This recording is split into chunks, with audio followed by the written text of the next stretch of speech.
So let me get started. I think we'll have a few more people coming in. Thank you for voting and thank you for participating in this session. First thing I'm going to do is we have to talk about our sponsors. Sponsors are very important. I attended the first product camp, I think with Leonard and a few other people. And then at the end of the day, I raised my hand. I said I would be happy to be part of the volunteers. And then I was in charge of the budget. And for the next 3 years, I run product camp on my personal checking account. So I can tell you that's very important to have some sponsors because they actually pay the bills.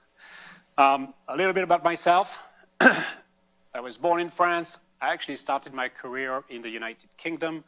I was a brand marketer for fast-moving consumer good companies. And then in the late 1990s, that tells you how old I am, I actually joined my first technology software company, a company called Mission Critical Software, as a field marketer. After a year, we were acquired. I thought I was going to go and look for another job, but they actually asked me if I wanted to come to Houston. And so I moved to Houston. It was supposed to be for 1 year. I've been here now for about 25 years.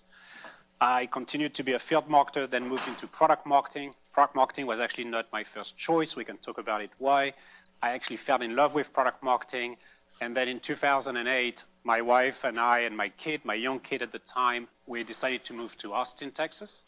And since then, since 2008, I've been taking different leadership roles as a VP of product marketing or as a VP of marketing for multiple companies. The most important part of the story and why we're here today, it's because in 2022, in January 2022, I actually set up my own consulting business.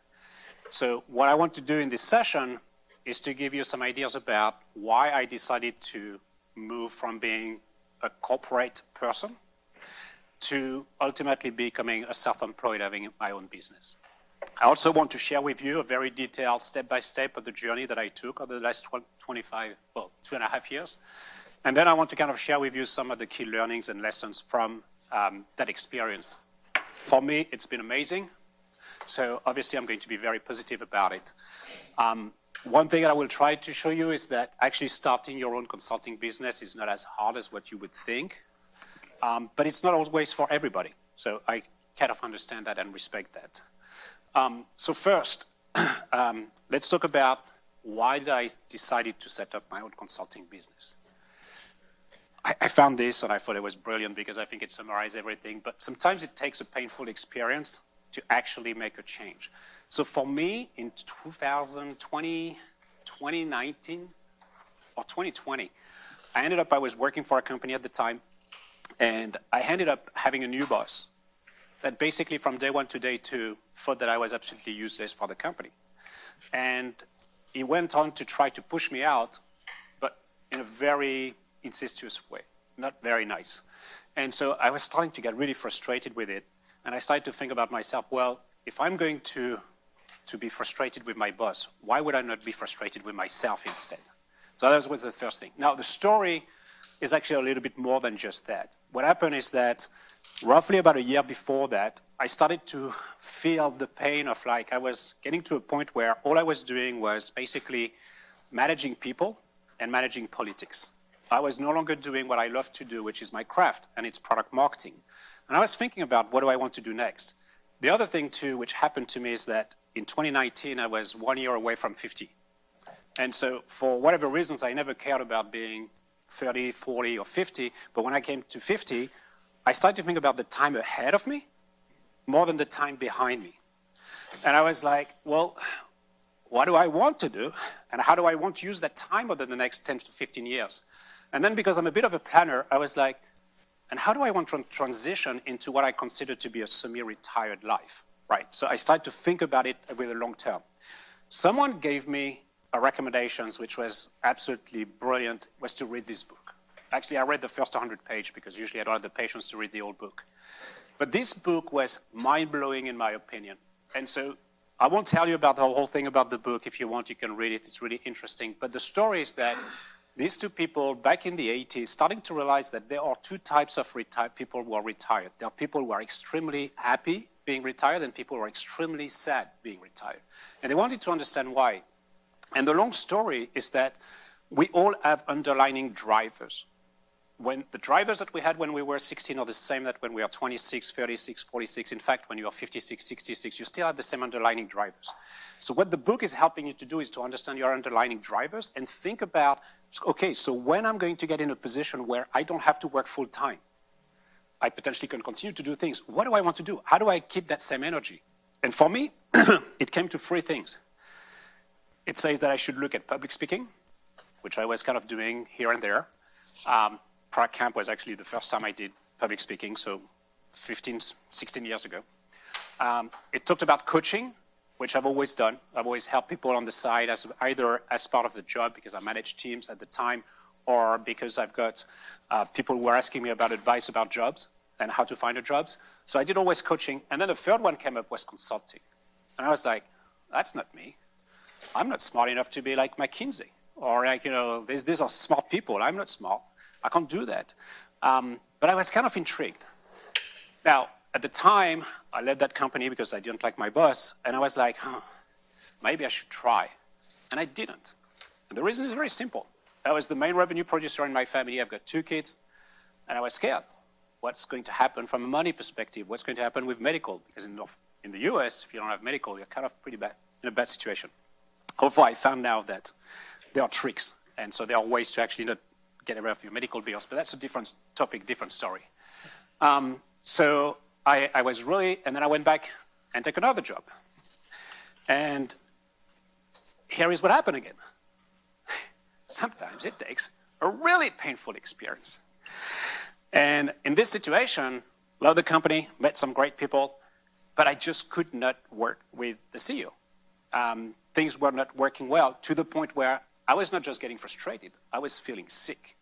And my wife told me, said, look, I'd rather you to quit your job, which is always easy when you're like, yeah, but how are we going to bring the money? But anyway, rather you to quit your job than doing the job that you don't like to do. We have young kids.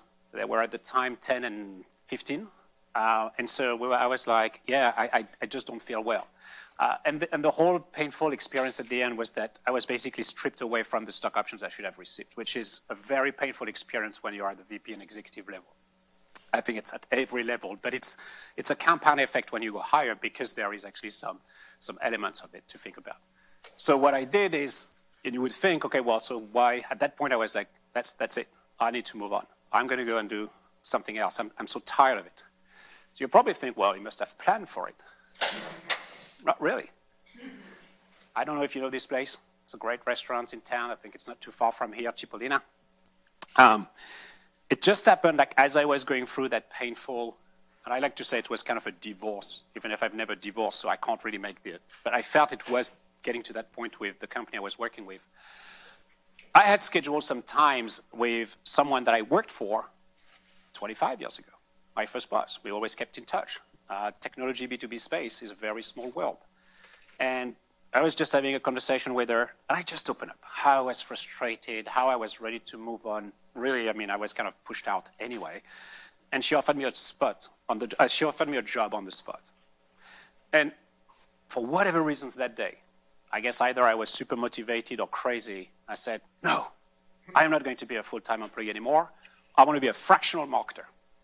And fractional was kind of a buzzword at the time. That was actually real fractional people. Now everyone wants to be a fractional because that looks better on their resume while they look for another job. But at the time, there are really real fractional people. And so she said, and she looked at me, and she knows me. And she's like, whatever, Bertrand. Okay, you want to do a project, let's do a 3-month project. Let's figure out what deliverables we're going to work on. Let's figure out how much time you are going to allocate. And let's figure out how much money you're going to charge us. And that's it. That's how I got started. You know, how do you say in English? Like put your foot in the saddle or, and be able to get on the horse. And so this is the beginning of my journey. It really started, maybe there is a lot of reasons, but it started with a conversation at Cipollina. What I did is I came home, told my wife, I said, I think I'm going to do it. Is it still a good idea? At that point, she was like, yeah, you should do it. So that was the vetting. And then I created an LLC, opened a business account. You don't have to do it. I did it for 2 reasons. One, it's because I'm someone who is very skeptical about everything, and I always think people are going to try to scam me. So I don't want to be sued. This country has 700,000 lawyers. There's reasons why they make money, and they need to make money. I am not going to be sued, and LLC protect my business or protect my personal assets against the business. The second reason is because I was like, if I start and build a company, I'm going to be motivated to make it happen. I don't lose. I don't like to lose. I rarely will lose. And so for me, it was a motivation. You don't have to do it if you're thinking about it, but it's a good way. Separate business accounts is always better from a tax financial perspective. And we could have a whole conversation about tax at some point. That's going to be really interesting. I started that first consulting project, and I didn't worry about, oh, I have a business, I need to go and find some more clients, all this stuff. I was like, I'm going to do the best job I can, and I want to see if I can do it. And look, if at the end of the 3 months, that's it. I can always go and do something else. Of course, they offered me a job. I said no. CEO was a little bit like, but we want to offer you a job and stock. No. I like the way it's working. I mean, I can tell you things that I could not tell you otherwise, so I enjoy it this way. They extended my contract, and then in the May time frame, I started to be like, maybe I need to find another client. So I went back to my network. And guess what? Another person that I worked for a couple of years ago was like, hey, Bertrand, we need you. You could help us. I've got something for you. And at that point, I was kind of happy. I had some work to do, but it was a little bit of like, do this on the left, do this on the right, do this. And it's kind of like a little distracting. And I was like, I like the freedom, but I'm not sure I kind of still geek about the work I do. So I did a second thing. I went back to that book. That's the most important book. There's only one thing that you need to read, and one thing if you seriously consider becoming a consultant, this is the book. This is Product Marketing 101 for consultants. This is what's going to tell you and help you to understand, what you should, how you need to approach consulting, who are going to be your first clients, what type of offering you need to offer, and then ultimately how you to market yourself. The thing which is really interesting about this book, I'm going to give you one takeaway from this book. It's that you have to do something, which is you have to figure out, and this is what consultants do well, right, a 2x2. You have to kind of match the skills you have. Doesn't mean that's something you love or you're passionate about. That's the extra. But the skills you have with something that the clients are willing to pay for. And this book is telling you something very interesting for me. It says like, first, so you should talk to people in your network because these are the people that are going to be your first projects. But you don't want to compete with internal resources. So you have to find something that people really are willing to pay and bring on external consultants. So what do? You go to your network and you kind of tell them, hey, I'm thinking about doing some consulting, but what type of consultants, or when did you have to use a consultant to try to solve what problem? And for me, it came to be the perfect equation, positioning. Why? Because I love marketing, I love product marketing, and I'm really good at positioning. It's instinctive for me. I follow a methodology, April Zunford. If you're familiar with the B2B positioning, that's what I follow. She's a good friend of mine. But for me, it's very natural. I don't have to, put a lot of hours to it because you have to put a lot of insights and you have to collect a lot of data. But the truth, it's like once I visually see things. So that's a skill. Now, I can't explain why, but that's my skill. The good thing about positioning, especially if you're also in any company's B2B software under $50 million, this is a CEO responsibility. This is not a marketing problem. So I knew that if I was to put myself as a leader in the positioning space, I would probably engage pretty high within the organization. And when you engage pretty high in the organization, it makes your life much easier when you're trying to sell yourself. And guess what? So first, I changed my website. You can see I do a lot of design, very thoughtful, just some text. But I really focused on positioning. And honestly, I had the temptation of like, but I can do this, I can do that. I'm a really good field marketer. I know I'm really good at that. I'm also really good at like marketing campaign creations. I can do ABM better than most people. But I was like, if I put everything, that's the trouble that we have even with our own product, if we do product marketing, is the more you say you do, the less people understand what you do. And as a consultant, you have to do the same thing. But the most interesting thing is, then you can start to see how things started to accelerate. Within 3 months, I signed 3 people, 3 contracts. And all of them were positioning projects. I'm actually now at the point, and some of them actually get extended into different things, because once you do positioning, which is the strategy of the company, and help them to figure out how to position themselves and think about their messaging, they need help with sales enablement. They need help with demand generation. So I kind of go with that whenever they ask me. But I'm now at the point where, since I decided to focus myself, I'm at the point now where I've got not only signed my 8th client in about 2.5 years, but I've also now done 6 positioning projects. So here is the thing. It's actually April Dunford who told me that. How many real full positioning projects do you think someone will have done in their career? 1, 2, 3? Might have participated to a few. At this point, I'm an expert. I mean, surprisingly, I still don't think I am, but surprisingly I am, because now people will come back to me and say, hey, I heard you help this company. Oh, I'm a friend of CEO X. I heard you guys could potentially help me. And that's how now I'm getting to a business where I'm repeating, I'm starting to see some patterns, but at the same time, I'm also starting to get more inbounds. Now, it's maybe 1 or 2 a quarter, not that many, but it's the CEO of the company who come to me. So that makes the life much easier from that standpoint. Now, let me tell you a couple of things which is probably the most interesting is, what are the lessons out of this experience? And this is maybe where I'm going to try to convince you, like, you should do it. It's extremely, extremely rewarding. Over the years, like I've said, I've built a lot of product marketing organizations from the ground up. I love to do it.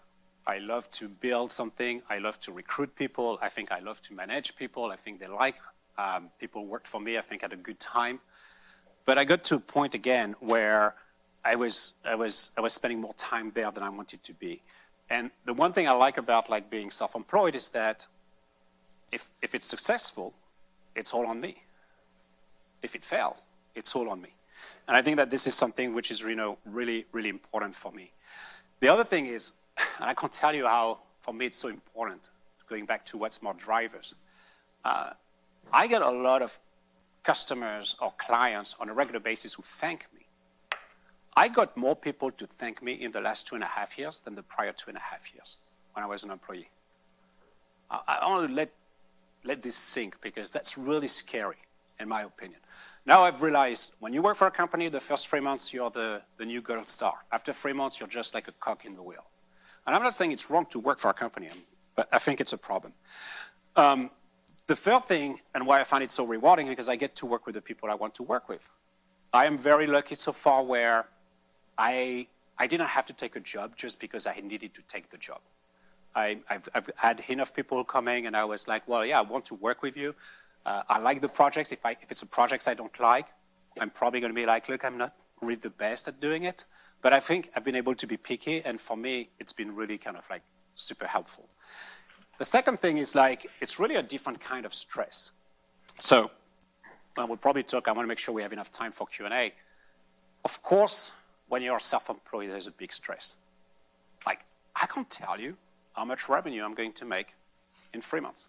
Right now, I can't tell you. I've got 2 customers. I'm about to close their projects.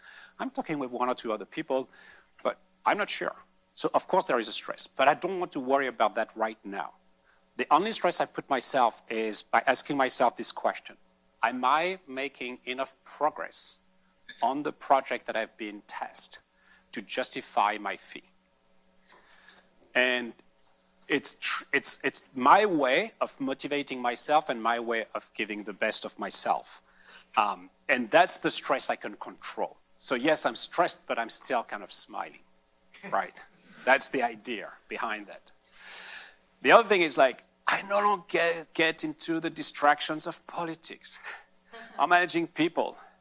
I didn't get paid as much, and Peter needs more money, and blah, blah, blah. And it's great. But there's a point where it's like, okay, it's great, but I have 2 kids at home. I already have to deal with my kids. That's good enough. I'm happy with that. So I'm able to be 100% focused in my work, and that makes it like a big difference. The third one, and again, like I said, I've got now a 12-year-old and a 17-year-old. I don't feel bad to go and see their soccer games. Like, the first year, I went to every single high school soccer game. And these soccer games, for whatever reasons, happened to be at 4:30 in the afternoon, which means like at 4 o'clock. And the thing which was fascinating to me, it's like I would tell the client, hey, I'm going to the soccer games. And then sometimes they would be like, hey, we need to wrap up the meeting because Bertrand has to go and take his son to the soccer game. That would have never happened when I worked in other companies. I would have just felt bad. So the third lesson for me, or the thing that I've learned along the way, is that time management is everything. I think you guys probably picked on it earlier, but ultimately for me, time is my most precious currency. It's all about time. I only have probably 30 years to live. I'm not trying to be sounding depressive, but that's what I have. I've already, and I know exactly like, this is how much time I have to work. Hopefully I can then be in a semi-retired situation. I've got another 15 years I can travel. After that, I'm probably going to be like a bit more crumble, and then I need to figure out what I'm going to do for the last 5 years of my life, or 5 or 10 years. But time management is really important. So what I think is I keep thinking very carefully every week, the time I allocate to do the work on the projects, the time I allocate to actually build my consulting practice, and the time I allocate to my family. And that latter part, I realize now that I thought I was doing a good job, but really I was not actually dedicated and spending the quality time with them. When you're a consultant and you go on vacation, I'm telling my consultants, I'm on vacation. I don't get that many emails. In fact, the first vacation I was with my kids, I was like, something is wrong. I just don't have emails. Nobody's calling. There's no urgency. Nothing is happening. You know, I must be bad. I must be doing something wrong. So it's really important that you manage your time extremely well. If you do it, you're going to find that not only you're going to be much more effective, but you're going to be much more productive. I don't take more than 1 to 2 meetings a day. And I try to work only Monday to Thursday. That doesn't work. I'm still not managing to do that. I really work 7 days a week, but I'm not working a lot. I don't think I work more per se. I just work on my time schedule. But I don't do many meetings. And honestly, most of the time when they're inviting me in a meeting, I'm like, why? What's the meeting? Why should I need to be there? What am I going to get out of it? And for the work I do, I don't need to be in lots of meetings. And I'd rather sometimes meet people in person. So time management, really critical, big lesson. The other thing is if you're considering to do and becoming your own consultant, think about your path. So I'll give you an example. I could be a fractional CMO. Technically, I've done the job before. I get asked. Pretty much that's the most request I get is, can you be our fractional CMO? But I'm not interested in it. Why? Because fractional CMO means like you're basically running the revenue marketing engine of the company. It's a day-to-day job. It's an operational role. I don't want that. What I like to do is work on specific challenges the company is trying to solve. They are project-based. So I choose to be more of a consultant versus being a fractional CMO. That applies probably in lots of different roles, but it's very important that you really think about the options that are available to you, and then you choose which ones you want to go with. The other thing too is, when I started, everybody was like, you need to lock your customers in a 3 to 6 months contract, and you need to be paid in advance, and holy shit.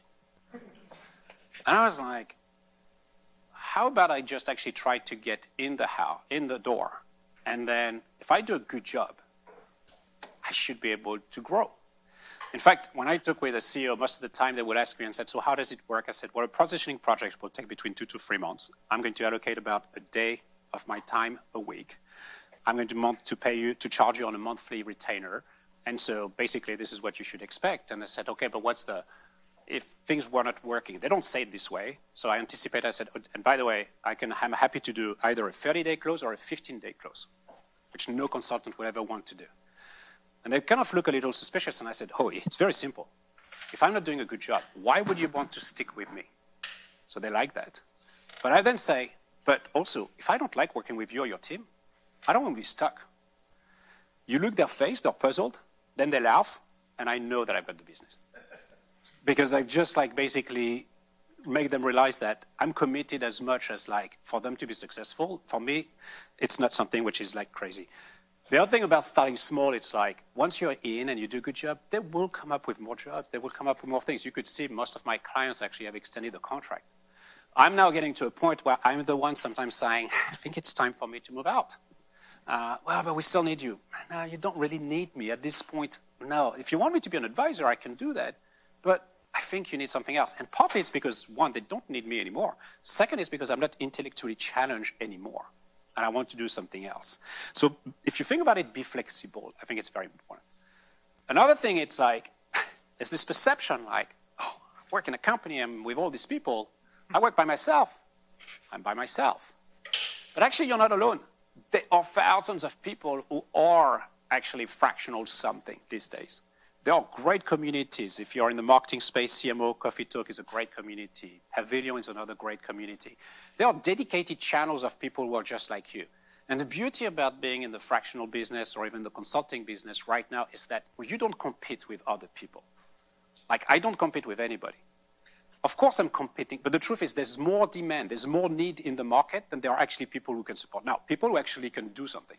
There's lots of people they think they can do, but they're actually not very efficient, so that's not going to happen. At some point, they're going to die. But the people who actually are really credible, have some talent and expertise that they can share, there's too much demand, there's too much needs. And it's even better right now, because if you look at what every company did, is every company basically reduced their staff to the point where they are like, okay, we just have the bare bone because we need to be able to have enough cash flow to continue to run, before we have to go and raise more money, which we don't want to do. But the job hasn't changed. So what I keep always telling people, it's like, if you move on that side, there are communities to welcome you. There are actually great websites or great platforms where you can actually continue to learn and learn more about your craft. So that's a big one, which is important. The last one I was going to say is, I said a lot the word consultant, but I talked to myself. First I was thinking, well, I'm doing some contract work because I didn't feel confident and thinking honestly that, oh no, I'm a consultant, because I kept referring to the, McKinsey of the world. And I thought I was not there. So then I said, no, I'm a consultant. I'm doing this consulting thing in the positioning. And then, I'm actually an expert as well now. But about a year ago, I changed my thinking. I'm really an entrepreneur. I'm a solopreneur. I think in terms of revenue streams. So there's the W-2. My wife has a W-2. I've elected my LLC now as an S-Corp. I've got a W-2. That's one income. My business is generating an income. I'm constantly looking at the next offering that I can do or how I repurpose my offering into some other products. Right now, for instance, if you've got some great knowledge and you're able to kind of simplify it in a couple of different frameworks, you can put that as an educational product. You can sell it for $50 or $100 online, and actually people make a lot of money out of educational product. Didn't realize, but I think that's a big area. But I also decided to say with my wife, well, we're going to go and buy a property, rental property. We did our first one last year. We're going to do our second one this year. And right now, I'm looking at my goal for 2024 is to find my next business revenue stream, which has nothing to do with technology. Why? Because I think AI is going to mess up a lot of stuff in a good way, but at the same time at the bad way. And I'm looking for kind of new ideas. So for me, I've really changed my mind from, I'm kind of consultant for people to, I'm just thinking about new ideas. Like I came this morning and I was like, maybe there's a business idea on this thing. And that keeps me honestly motivated, that keeps me young, that keep me excited. So I will just leave you on one more thing. Worst case scenario, you can always get a job. And by the way, there's nothing wrong with getting a job. I've just done this speech. Maybe in a year, I'm going to get in a full-time job, because who knows? That could happen. There's nothing wrong with it. But my point is like, if your safety net, if the worst that can happen is actually to go back and get a job, then you should potentially take the first step in the first place. So anyway, that was my story, and I'm happy to answer any questions.